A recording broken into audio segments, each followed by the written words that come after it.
ವತಿಯಿಂದ ಹೊಸ ರೇಷನ್ ಕಾರ್ಡ್ಗೆ ಅರ್ಜಿಯನ್ನ ಆಹ್ವಾನ ಮಾಡ್ತೀವಿ ಅಂತ ಆಹಾರ ಸಚಿವರು ವಿಧಾನ ಪರಿಷತ್ ಕಲಾಪದಲ್ಲಿ ಹೇಳಿದ್ರು. ಈ ಮಾಹಿತಿಯನ್ನ ನಾನು ತಿಳಿಸಿದಾಗ ಕೆಲವೊಬ್ರು ಕಮೆಂಟ್ಸ್ ಮಾಡಿದ್ರು, ಏನ್ ಏಪ್ರಿಲ್ 1 ಫುಲ್ ಮಾಡ್ತಿದ್ದೀರಾ, ಸುಳ್ಳಿದು ಅಂತ. ಬ್ರದರ್ಸ್, ನನಗೆ ಅಷ್ಟು ಟೈಮ್ ಇಲ್ಲ, ಫುಲ್ ಮಾಡುವಷ್ಟು ಇಂಟ್ರೆಸ್ಟ್ ಕೂಡ ಇಲ್ಲ. ಇರೋ ಮಾಹಿತಿ ಹೇಳಿದಿರಿ, ನಂಬೋದು ಬಿಡುದು ನಿಮ್ ಇಷ್ಟ. ಈಗ BPL ರೇಷನ್ ಕಾರ್ಡ್ ಅನ್ನ ನೀವು ಮಾಡಿಸ್ಕೋಬೇಕು ಅಂತಂದ್ರೆ 6 ಮಾನದಂಡಗಳನ್ನ ಹೇಳಿದ್ದಾರೆ.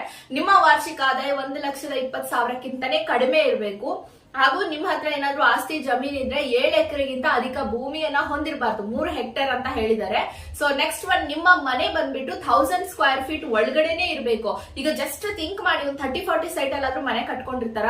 ಸೊ 400-12 ಸ್ಕ್ವೇರ್ ಫೀಟ್ ಆಗ್ಬಿಡುತ್ತೆ, 1200 ಸ್ಕ್ವೇರ್ ಫೀಟ್ ಆಗುತ್ತೆ. ಅಂತವ್ರಿಗೆ ಸಿಗಲ್ವಾದ್ರೆ ಸಿಗಲ್ಲ ಅಂತ ಇಲ್ಲಿ ಸರ್ಕಾರ ಹೇಳ್ತಾ ಇದೆ. ಇನ್ನ ತುಂಬಾನೇ ಚರ್ಚೆಗೀಡಾಗಿತ್ತು, ವೈಟ್ ಬೋರ್ಡ್ ಕಾರ್ ಇದ್ರೆ ಏನಕ್ಕೆ ಅವ್ರಿಗೆ BPL ಕೊಡಬಾರ್ದು ಅಂತ. ಸೊ ಈಗ ಮತ್ತು ಅದನ್ನ ಹೇಳ್ತಾ ಇದ್ರೆ, ವೈಟ್ ಬೋರ್ಡ್ ಕಾರ್ ಇದ್ದಂತವರಿಗೆ BPL ರೇಷನ್ ಕಾರ್ಡ್ ಅನ್ನ ನಾವು ಕೊಡಲ್ಲ, ಎಲ್ಲೋ ಬೋರ್ಡ್ ಇದ್ರೆ ಮಾತ್ರ, ಯಾಕಂದ್ರೆ ಅದು ಬಿಸ್ನೆಸ್ ಬಾಡಿಗೆಗೆ ಯೂಸ್ ಮಾಡ್ತಾರೆ ಅಂತ.